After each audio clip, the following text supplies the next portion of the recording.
Good evening student. आज हम लोग क्लास 12 चैप्टर नंबर 9 का लेक्चर नंबर 15 होगा, कंप्लीट करेंगे। इसके पहले तक हमने रिफ्लेक्शन थ्रू मल्टीपल सर्फेसेस का कॉन्सेप्ट दिया था आपको, है ना। और जिनमें से मैंने एक इम्पोर्टेंट फार्मूला डेराइव किया था, W mu g equal to, कौन बताएगा? W mu g equal to a mu g upon a mu W. इसको रिवर्स भी कर सकते हैं, g mu W equal to a mu W upon a mu g. तो जो भी आपसे पूछा जाए, न्यूमेरिकल भी मैंने कुछ करवाए थे, उसको एक बार देख लेंगे अच्छे से। आज हम आपको कॉन्सेप्ट देंगे TIR का, टोटल इंटरनल रिफ्लेक्शन। तो हेडिंग लगाएंगे, जो लोग लिखे हैं अच्छी बात है, टोटल इंटरनल रिफ्लेक्शन। अब हम सोच रहे होंगे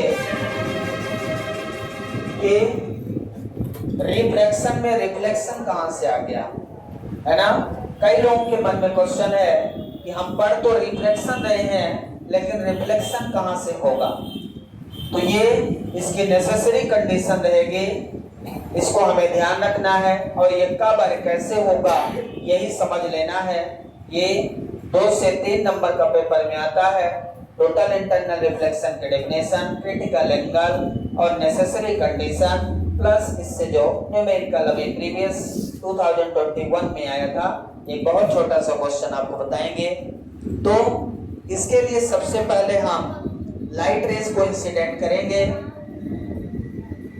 पहली नेसेसरी कंडीशन है, पहली नेसेसरी कंडीशन ये है कि लाइट रेज इंसिडेंट यदि होती है तो डेंसर मीडियम से रेयरर मीडियम में, तो क्लास डेंसर से रेयरर में it bends away from the normal, ये नॉर्मल से दूर चली जाएगी और ये एंगल हो जाएगा angle of refraction. First case. Second case में when angle of incident increases and increases, angle of incident increases and increases at the certain angle of incident, at the certain angle of incident, the angle of refraction becomes 90 degree. Angle of refraction becomes 90 degree. At that incident angle is called critical angle. तो second में I equal to IC, which is called critical angle. When angle of incident increases and increases, at certain angle of incident, the angle of reflection becomes 90 degree. ठीक है, that incident angle is called critical angle. उस incident angle को critical angle कहते हैं। किस incident को? जिस incident angle पे angle of reflection becomes 90 degree, R equal to 90 degree जब हो जाए, उस इंसिडेंट एंगल को हम क्या बोलते हैं? Critical angle. So this is the incident ray, ये इंसिडेंट रे है, यहाँ पे ये इंसिडेंट रे, इधर रिफ्रैक्टेड रे। थर्ड कंडीशन है angle of incident increases increases increases from the critical angle. अब क्रिटिकल एंगल से भी ज्यादा इसको बढ़ा दिया जाए, क्रिटिकल एंगल से भी ज्यादा इंसिडेंट एंगल को इंक्रीज कर दिया जाए, ऐसी स्थिति में refracted ray returns to back in the same medium. Refracted ray returns back in the same medium.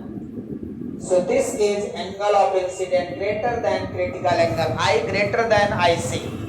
So this is the angle of incident greater than IC, critical angle से भी ज्यादा हो जाए, ऐसी स्थिति में आपकी जो लाइट रेज है वो returns back in the same medium में लौट आएगी। ये है आपकी condition TIR, total internal reflection. That ray is called reflected ray. इसको अब हम बोल देंगे, ठीक है, इस रे को क्या बोल देंगे? Reflected ray. सेम मीडियम में लौटाई। तो इस तरह से TIR की जो कंडीशन है वो थर्ड फिगर में है, आपको ध्यान रखना है। अब हमें दो कंडीशन पे डेफिनेशन लिखनी है, एक क्रिटिकल एंगल की डेफिनेशन लिखनी है और दूसरा टोटल इंटरनल रिफ्लेक्शन की डेफिनेशन और नेसेसरी कंडीशन लिख लेते हैं। समझ आया क्या? तो हम यहाँ पे जो कंडीशन लिखने जा रहे हैं, पहले क्रिटिकल एंगल की डेफिनेशन। तो what is critical angle? Critical angle क्या है? तो क्रिटिकल एंगल यहां से समझ में आ रहा है, the angle of incident at certain angle of incident the angle of refraction is 90 degree. ठीक है ना?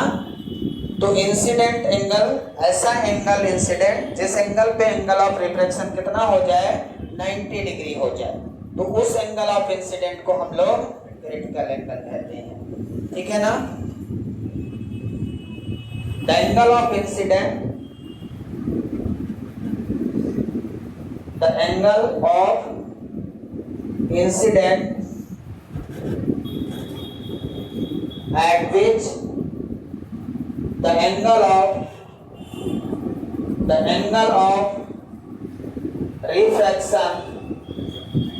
of refraction becomes 90 degree, becomes 90 degree। क्या हो जाए? एंगल ऑफ रिफ्रैक्शन क्या हो जाए? 90 डिग्री हो जाए। The angle of incident at which the angle of refraction becomes 90 degree is angle of incident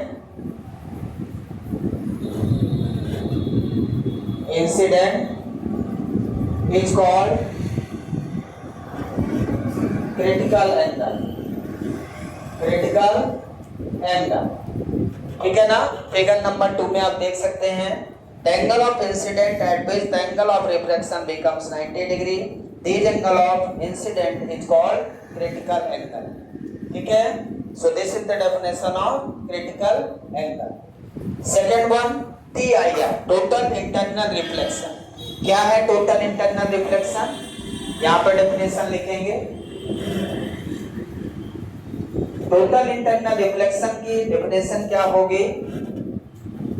तो एट द, जो टोटल इंटरनल रिफ्लेक्शन की डेफिनेशन होगी, incident angle more than the critical angle.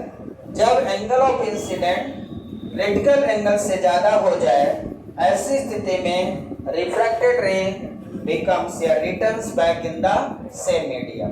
ठीक है ना? तो यहां पे लिखेंगे when the angle of incident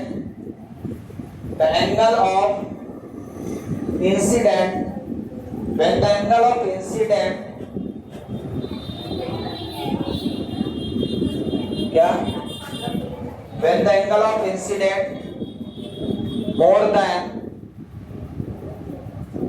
the critical angle, more than the critical angle,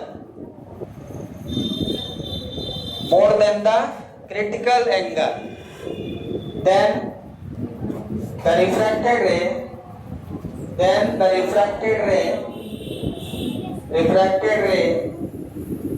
becomes, refracted ray returns to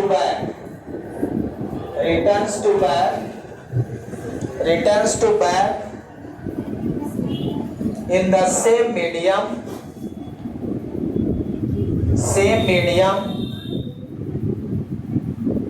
is called total internal reflection.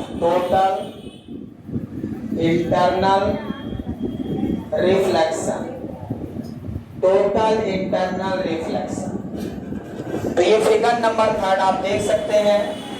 Critical angle से ज्यादा incident angle होने पर लाइट रेज उसी मीडियम में रिटर्न आ जाती है।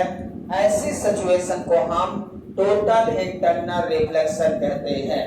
ये ध्यान रखना है, ये वेरी मोस्ट इंपॉर्टेंट है। TIR, यही TIR का यूज हम लोग कम्युनिकेशन में करते हैं। पहले कम्युनिकेशन में सबसे ज्यादा इसी का यूज होता था। ट्रांसमिशन लाइन में इसका यूज करते हैं। ट्रांसमिशन लाइन में जब सिग्नल को वायर के थ्रू भेजा जाता था, पहले जो कम्युनिकेशन होता था थ्रू वायर होता था, ठीक है ना, लैंडलाइन जिसे आप कहते हो। तो लैंडलाइन में क्या होता था, केबल टू केबल कनेक्शन होता था। तो सिग्नल एक जगह से बोलते थे दूसरी जगह पे जाता था। तो उस समय इसका सबसे ज्यादा यूज होता था। अंडरग्राउंड केबल बिछा देते थे और केबल एक जगह से दूसरी जगह जाती थी और वहां पे फिर फोन हम एक दूसरे से बात कर सकते थे लोकल एरियाज में, है ना, बहुत दूर नहीं कर सकते, लेकिन लोकल एरियाज में हम इसी के थ्रू सिग्नल को भेजते थे। तो इसका यूज यदि हम लिखें तो यूज कहां कहां है, इन ट्रांसमिशन लाइन। ट्रांसमिशन लाइन, इन ट्रांसमिशन लाइन में इसका सबसे बड़ा यूज है, ठीक है। सिग्नल को एक जगह से दूसरी जगह ट्रांसमिट करने में ट्रांसमिशन लाइन का यूज होता है। इन ट्रांसमिशन लाइन थ्रू कोएक्सियल को केबल, किसके माध्यम से, थ्रू कोएक्सियल केबल, केबल के माध्यम से। वो केबल जो होगी कोएक्सियल होगी। कैसे होगी, कैसे सिग्नल को ट्रांसमिट करेंगे, हमने ये बनाया, ये केबल है, वायर का फॉर्म है, यहां से TIR होगा, यहां से सिग्नल देंगे। So this is the incident. यहां पे ये क्या है, इंसिडेंट। अब यहां पे क्या होगा, बाउंड्री पे TIR होगा। यहां पे क्या होगा, ये I greater than IC। I greater than क्या है यहाँ पे, I ग्रेटर देन IC की कंडीशन में ये लाइट रेज इसी मीडियम में लौट आएगी। लौट आई, ये एंगल R हो जाएगा, यहां से गई लौटी, अगेन यहां TIR होगा, यहां फिर से यहां क्या होगा, TIR होगा, अगेन ये यहां से यहां चली जाएगी, ठीक है। ऐसे ही आगे चलती रहेगी, ये केबल आगे बढ़ती रहेगी और सिग्नल हमारा इस तरह से आगे की ओर बढ़ता रहेगा। समझ आया क्या? लोकल एरियाज में इसका सबसे बड़ा यूज था। पहले यही चलता था, आज वायरलेस हो गया, पहले वायरलेस नहीं था ना, पूरा केबल कनेक्शन था लोकल एरियाज में। तो सारा का सारा सिग्नल इसी के माध्यम से भेजा जाता था एक जगह से दूसरी जगह, ठीक है, केबल के माध्यम से। ऐसे ही TIR होता था। तो ये हमारा यूज हो गया। तो इस तरह से हम लोग TIR का यूज करते हैं। इसकी नेसेसरी कंडीशन मैंने आपको बताया था। नेसेसरी कंडीशन क्या क्या है TIR की?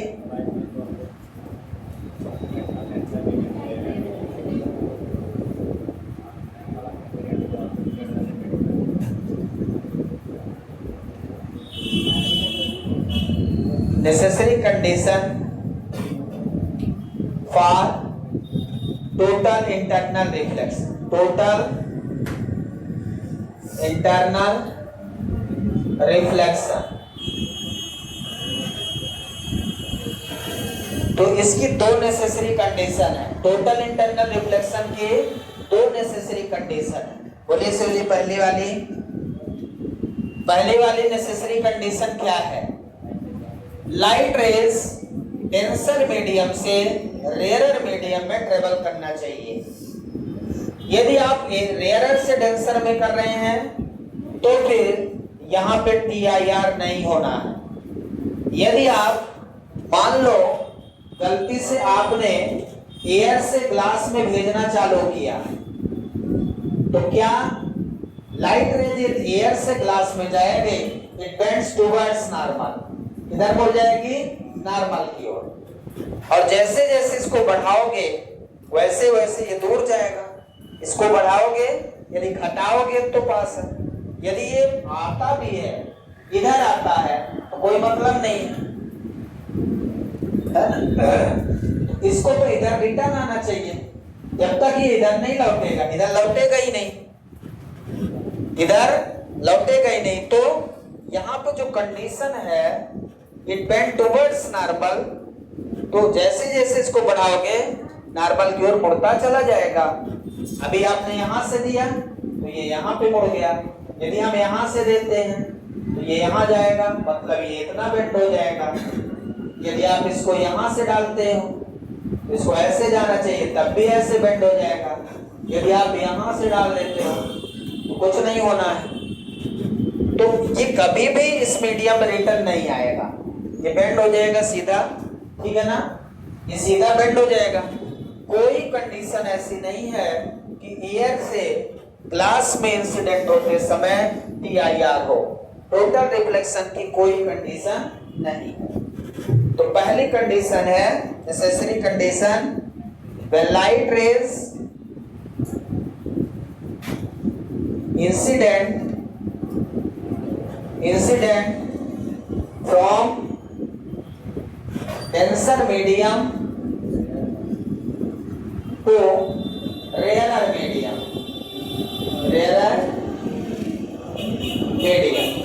जब लाइट रे डेंसर मीडियम से रेयरर मीडियम में ट्रेवल करेगी, इंसिडेंट होगी, तभी ऐसा होगा, तभी TIR होगा, नेसेसरी कंडीशन। दूसरी condition,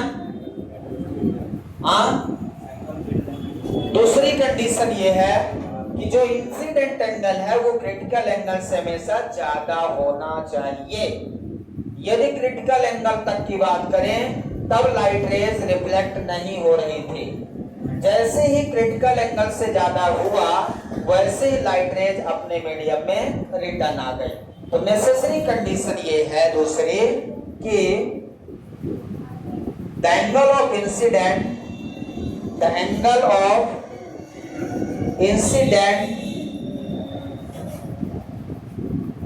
must be more than the critical angle.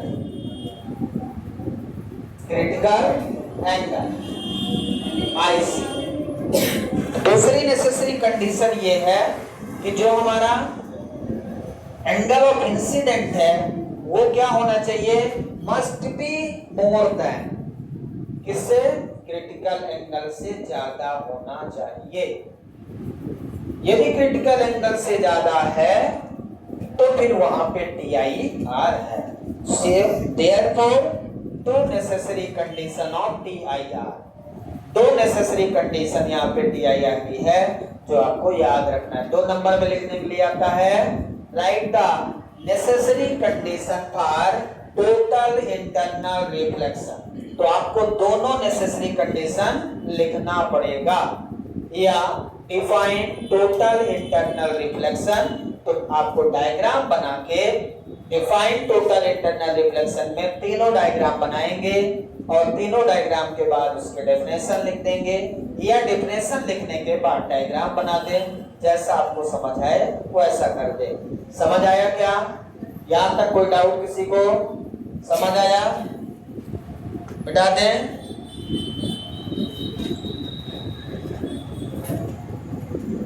देखो सेंटेंस इधर उधर हो सकता है क्योंकि मैं याद नहीं करता, बस मीनिंग आपकी सही होनी चाहिए। अब हम आते हैं रिलेशन पे। किसका रिलेशन?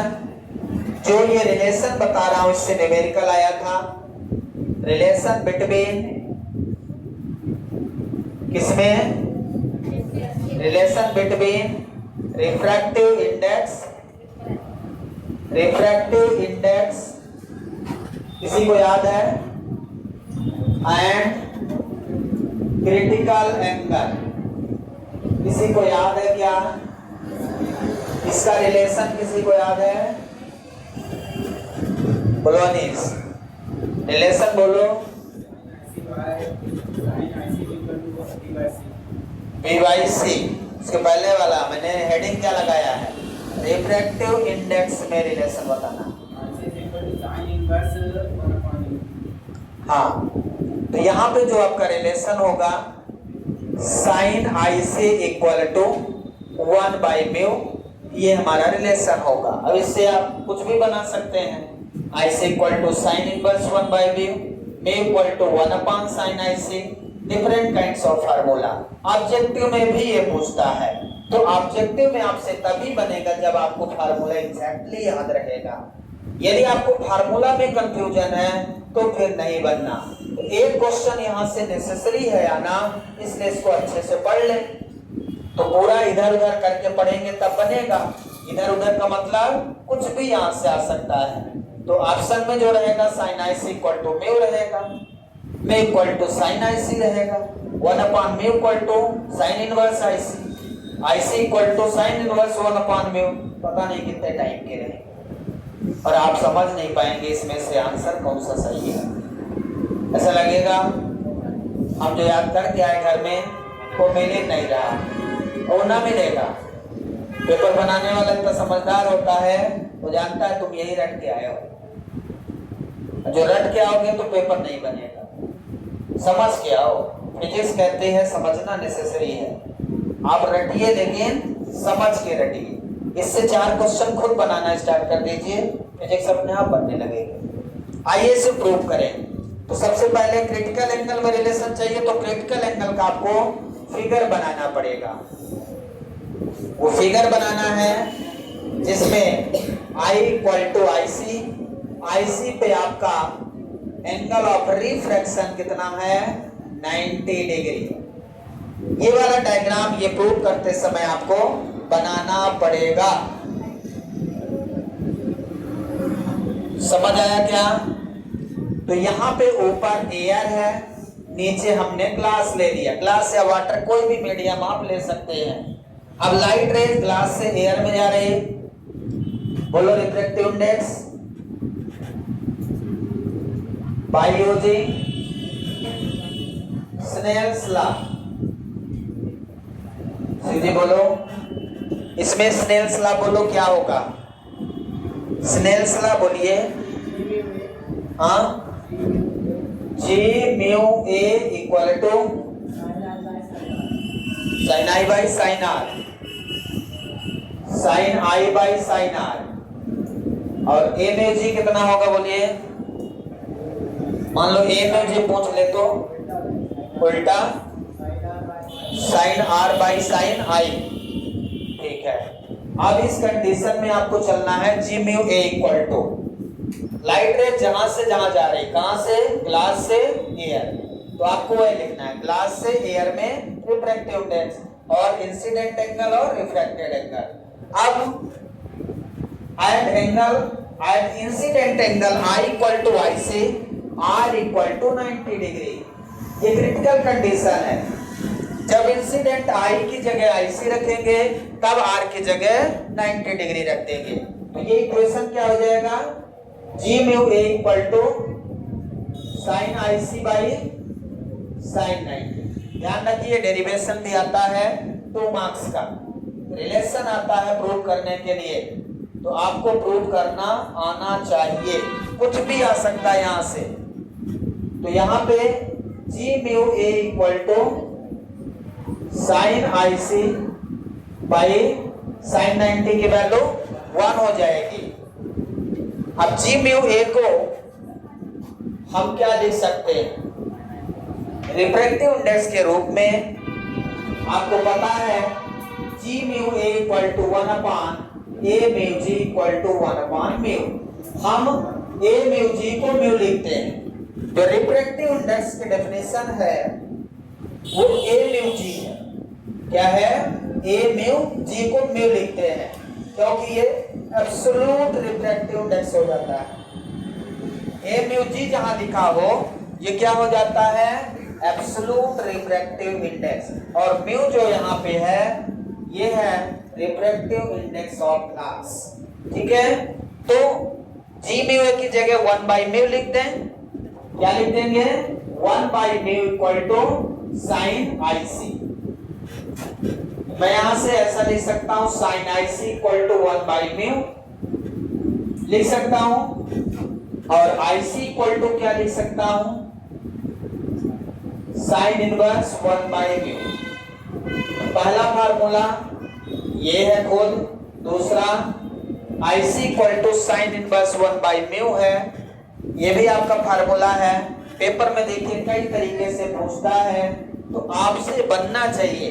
एक याद कर लीजिए, दूसरा जैसा ऑप्शन रहे उसके हिसाब से बनाना सीखिए कि ऑप्शन किस हिसाब से। डायरेक्ट ऑप्शन मिले तो ठीक है, नहीं मिले तो भी आपको कन्वर्जन आना चाहिए। आप दूसरा क्या लिख सकते हैं इसको, यदि मैं यहां से लिखना चाहूं तो म्यू इक्वल टू लिख सकता हूं 1/sin IC। Mu equal to क्या लिख सकता हूं 1/sin IC, और 1/sin को क्या लिख सकता हूं cosec IC। क्या लिख सकता हूं cosec IC। ऑलरेडी ये ऑप्शन में हो सकता है, साइन इनवर्स ना दिखे तो cosec IC जरूर देखिए। cosec के टर्म में भी ऑप्शन हो सकता है, लेकिन हम तो घर से पढ़ के आए हैं साइन के टर्म में, तो फिर cosec कहां दिखेगा। cosec वाला तो हमारे लिए पहले से ही बाहर हो गया, लेकिन आंसर वही है। तो जब हम समझे रहेंगे तब ये क्लियर है। यहां से IC की वैल्यू क्या हो सकती है, cosec inverse mu, cosec inverse mu, ये भी ऑप्शन में हो सकता है। IC equal to cosec inverse mu होता है, तो ये भी आपको ऑप्शन समझना होगा। क्लियर है, समझ आया क्या, किसी को डाउट है? तो ये सारे ऑप्शन हो सकते हैं, यही चीज आपको घर में अपने दिमाग में बैठाना है। ये कैसे आएगा, ये कैसे आएगा, ये कैसे आएगा। क्या यहाँ से एक ही फार्मूला है, इसी से हम 4 फार्मूले बना सकते हैं। ये आपको समझना है, कैलकुलेट आपको करना है, और यदि आपसे कन्वर्जन बनने लगेगा तो ये ऑप्शन में कुछ भी आ जाए आपसे बन जाएगा। क्योंकि क्रिटिकल में एक भी फार्मूला आपको याद है, क्रिटिकल एंगल का एक भी रिलेशन यदि याद है सही ढंग से, तो चारों रिलेशन आपसे बन जाएंगे। और पता चला याद ही नहीं है कुछ, और कन्वर्जन आपको प्रैक्टिस करने से बनेगा। आप ये याद करके गए घर से, ये मिला नहीं, आगे आंसर ये mu equal to cosec IC, अब आपसे ये बनेगा ही नहीं, तो 1 नंबर आपका सीधा चला जाएगा। क्योंकि जब आप प्रैक्टिस करेंगे, कन्वर्जन सीखे रहेंगे तो बनेगा, ऐसे नहीं बनता है। अब यहाँ पे एग्जाम्पल के तौर पे बताइए कि यदि क्रिटिकल एंगल हमें दिया हो तो उसका रिफ्रैक्टिव इंडेक्स कैसे निकालेंगे। तो at critical angle IC equal to 30 degree, the value of refractive index, the value of refractive index is, बोलिए, क्रिटिकल एंगल 30 डिग्री पे रिफ्रैक्टिव इंडेक्स की वैल्यू कितनी होगी आप निकाल लें। फार्मूला आपके पास है, क्या फार्मूला है, साइन IC इक्वल टू 1/μ, कुछ भी फार्मूला याद रखिए। अब साइन IC की जगह 30 degree 1/μ, 30 equal to sine 30 1/2 equal to mu, so mu equal to 2, mu equal to कितना 2 आ गया। इस तरह से हमें कोई भी क्वेश्चन दिया हो हम उसको डायरेक्ट निकाल सकते हैं। समझ आया क्या? जो क्वेश्चन आपको न्यूमेरिकल पूछा था, ये यही क्वेश्चन पूछा था 2021 में। एक न्यूमेरिकल आया था कि angle of incident is 30 degree, what is the refractive index. Angle of incident is 30 degree, what is the refractive index. शायद किसी से नहीं बना उस समय, आप सोच सकते हैं क्यों नहीं बना होगा, इतना कठिन कि नहीं बनेगा। कभी भी क्वेश्चन पूछे तो आप रिलेशन को ध्यान रखिए, रिलेशन में आप जाइए और ये देखने का प्रयास करिए कि क्वेश्चन पे दिया गया हो और हमें चाहिए क्या, अपने आप बन जाएगा। तो क्वेश्चन पूछने से पहले हमें उसके रिलेशन पे जाना पड़ता। क्या हमने कोई ऐसा रिलेशन क्रिटिकल एंगल का पढ़ा है जो रिफ्रैक्टिव इंडेक्स के रिलेट करता हो, और पूछा वही चीज, एक दिया है दूसरा पूछ लिया। दूसरा क्वेश्चन क्या बन सकता है इसमें वो देखते हैं। बेटा दे इसको, सबको समझ आया? कोई डाउट है? निकाल लेंगे। कोई भी एंगल दे दे, 30 डिग्री ले लिया, 45 दे दे। मान लो गलती से 45 इस साल दे दिया, 30 नहीं दिया, क्योंकि 30 दे चुका है। फिर हम सोचेंगे अब कैसे करें, सर तो 30 करवाए थे, अब ये बहुत कठिन हो गया। तो आपको कुछ नहीं करना है, यहाँ 45 लिखना, यहाँ √2 लिख देना, और यहाँ वैल्यू आपको √2 मिल जाएगी। आप इसकी वैल्यू को 1.414 लिख सकते हैं। सही है गलत है? पता नहीं, मैंने निकाला है। हम sin 45 की वैल्यू 1/√2, 60 दे दे √3/2। तो एंगल यदि आप सीधा एंगल पे निर्भर करता है। दूसरा क्वेश्चन बन सकता है इसमें, what is the refractive index, what is the refractive index of glass. Glass के लिए रिफ्रैक्टिव इंडेक्स बताइए। ग्लास के लिए रिफ्रैक्टिव इंडेक्स बताना। What is the refractive index of glass? ठीक है, तो क्या बताएंगे रिफ्रैक्टिव इंडेक्स? एक सेकंड, उल्टा हो गया question. What is the critical angle, what is the critical angle, question उल्टा हो गया।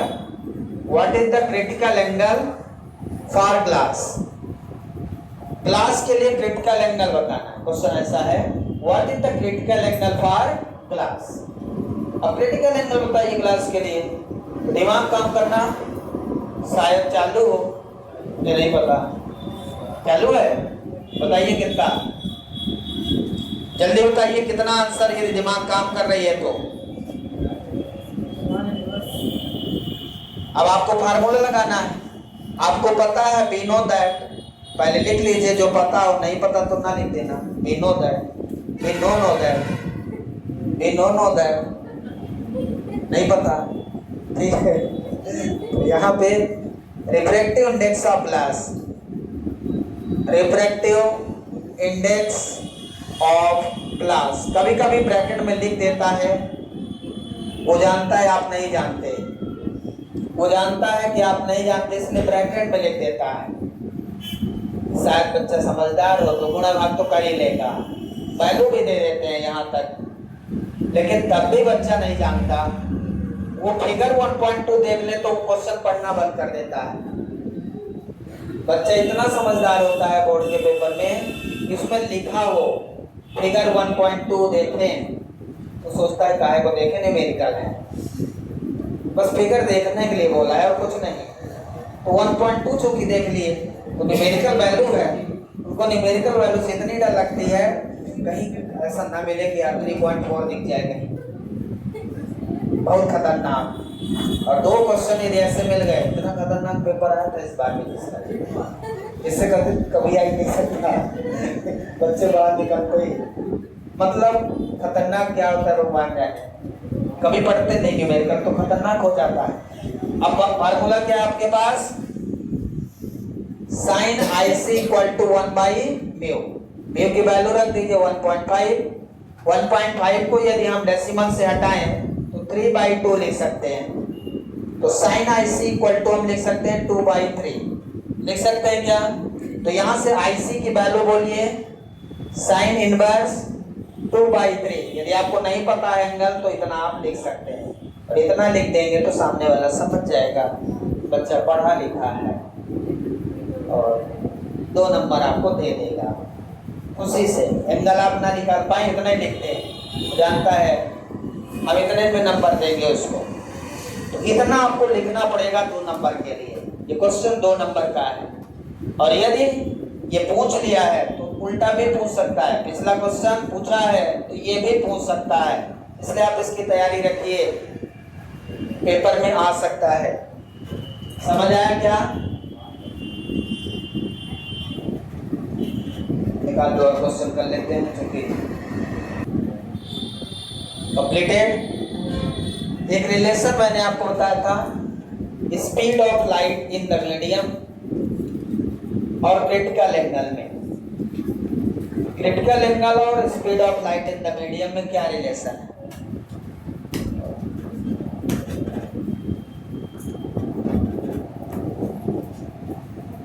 Speed of light in the medium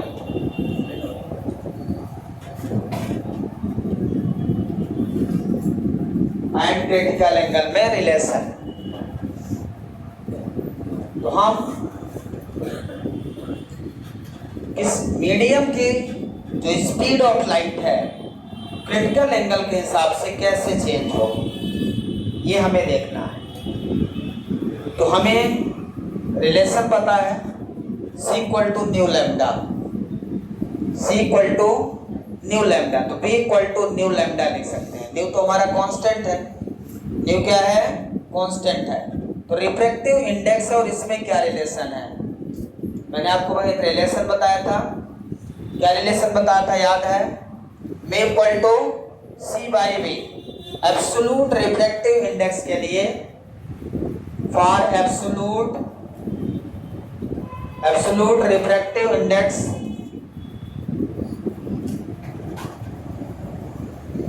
क्या बताया था रिलेशन,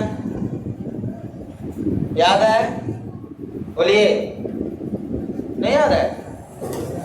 B इक्वल टू या M equal to C by B, absolute refractive index नहीं याद है? M equal to C by B। B क्या है? Speed of light in medium. B क्या है? Speed of light in medium, in medium. तो यदि मैं ये फार्मूले का यूज करूं तो हमारा फार्मूला है sine I C equal to 1 by mu. In place of mu we put C by B, तो sine I C equal to B by C हो जाएगा। और यहां से I C equal to sine inverse B by C हो जाएगा। ये भी एक रिलेशन आपको तब मिल गया जब स्पीड ऑफ लाइट उस मीडियम की बता दो जिस मीडियम से लाइट चलना स्टार्ट करती है। एयर को तो पता है, जैसा कि प्रीवियस सभी आपने देखा कि लाइट ग्लास से एयर में जा रही थी, फिर जब टोटल रिफ्लेक्शन था TIR था तो ग्लास से ग्लास में ही रह गई, ग्लास से ग्लास में ही रह गई। तब आप उस ग्लास का स्पीड ऑफ लाइट बताओ। ग्लास में जब लाइट ट्रेवल कर रही थी तब उसकी स्पीड ऑफ लाइट बताइए क्या होगी। तो यदि ये क्वेश्चन आपसे पूछ ले तो आपको ये फार्मूला यूज करना पड़ेगा। आइए देखते हैं एक एग्जांपल के साथ। देख लिया सबने? Completed.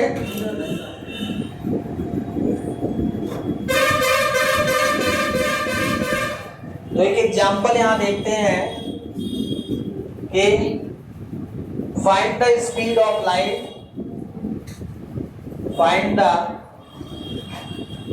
Speed of light, find the speed of light in which critical angle in the medium in which critical angle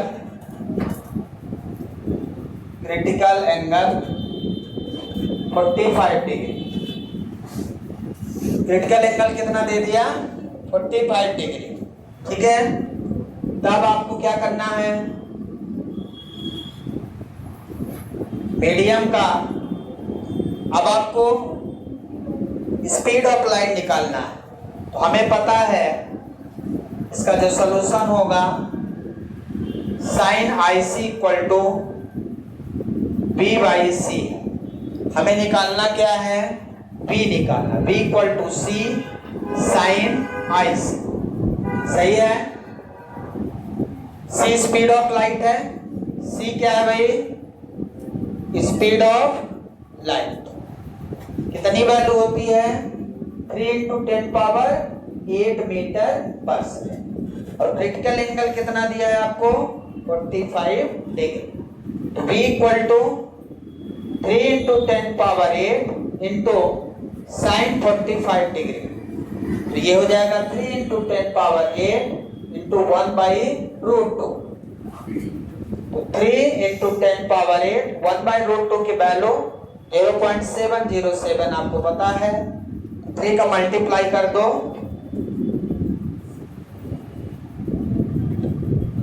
2.121 10 to power 8 meter per second. So this is the speed of light in the medium.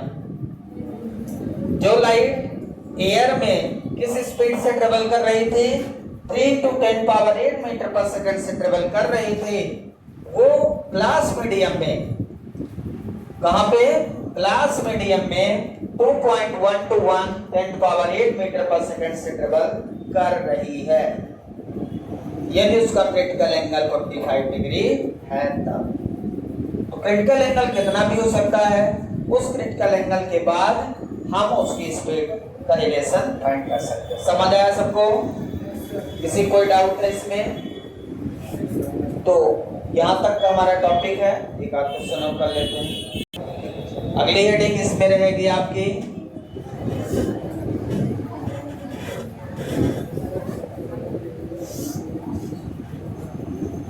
Dependence of critical angle, dependence of critical angle. Critical angle किन किन चीजों पर निर्भर करता है? तो critical angle किन किन चीजों पर निर्भर करता है? क्या वहां मीडियम में ऐसा होगा कि वो उसका क्रिटिकल एंगल चेंज हो सकता है? तो पहला पॉइंट इसमें है कलर और वेवलेंथ ऑफ लाइट। पहला पॉइंट है ऑन द कलर और वेवलेंथ ऑफ द लाइट। पहला पॉइंट ये है कि कलर और wavelength of the light. Wavelength, जो कलर ऑफ लाइट होता है वो वेवलेंथ पे निर्भर करता है। क्वेश्चन मैंने दिया था प्रीवियस में आपको, प्रीवियस जो चैप्टर का टेस्ट दिया था मैंने एक क्वेश्चन दिया था कि colour of light depends on. तो कई लोगों ने फ्रीक्वेंसी लिखा था, कई लोगों ने एम्पलीट्यूड लिखा था, कई लोगों ने मैग्नीट्यूड लिखा था, वेवलेंथ किसी ने नहीं लिखा। तो वेवलेंथ जो किसी भी कलर का स्पेक्ट्रम होता है, आपने पढ़ा है ना, रेडियो वेव, विजिबल लाइट का स्पेक्ट्रम पढ़ा है। विजिबल लाइट के बहुत सारे कलर होते हैं। वो विजिबल लाइट के जो कलर होते हैं वो बेसिकली वेवलेंथ पे ही निर्भर करते हैं। वेवलेंथ के हिसाब से ब्लू है, ग्रीन है, येलो है, ऑरेंज है, रेड है, ये सारे कलर बनते हैं। तो आपको ध्यान रखना, जब भी कलर का क्वेश्चन आए तो इस बात का ध्यान रखना, वेवलेंथ ऑफ लाइट किस पर निर्भर है, कलर किस पर निर्भर करता है, वेवलेंथ ऑफ लाइट पे। जैसे फ्रीक्वेंसी लिखा था, ठीक है। तो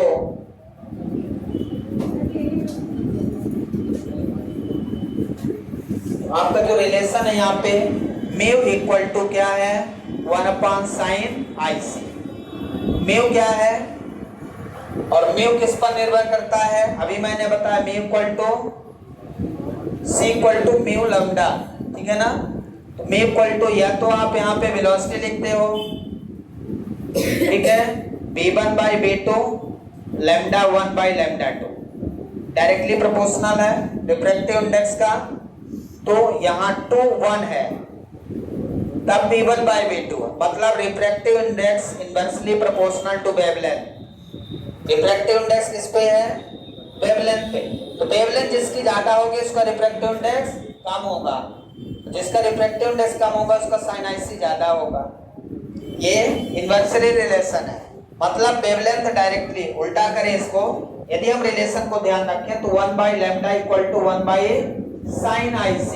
तो lambda directly proportional to sine IC। Wavelength ज्यादा है तो क्रिटिकल एंगल ज्यादा हो जाएगा, ठीक है। वेवलेंथ ज्यादा है तो क्रिटिकल एंगल ज्यादा हो जाएगा। यहाँ से इस रिलेशन से आपको समझ में आ रहा है, क्लियर है। सेकंड नंबर है इसका, सेकंड नंबर इसका फैक्टर है on temperature. Temperature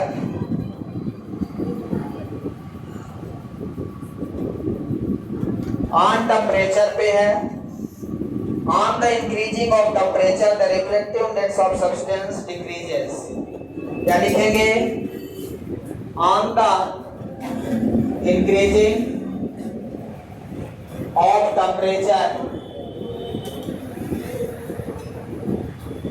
on the increasing of temperature the refractive index of the substance decreases। Refractive index, temperature बढ़ने से रिफ्रैक्टिव इंडेक्स सब्सटेंस का क्या होगा? कम होगा। हेंस द क्रिटिकल एंगल क्या होगा? Hence the critical angle decreases। Critical angle आपका decrease हो जाएगा, ठीक है ना?